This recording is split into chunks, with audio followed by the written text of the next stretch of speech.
tafiya sai ka waiwaya. Bayan wuya daɗi yana zuwa yin makaranta, fata na ku zo mu garzaya. Ba a shan zuma ku gane sai a yi sharibi, mai ilimi shi ke da kima. Ban kwana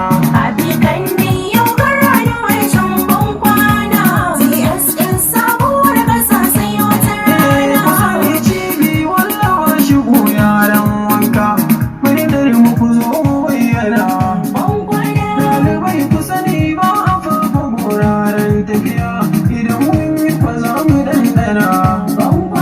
Da samu ne an ka kama fara yan uwa, ka zuwa da madaci mu dandana.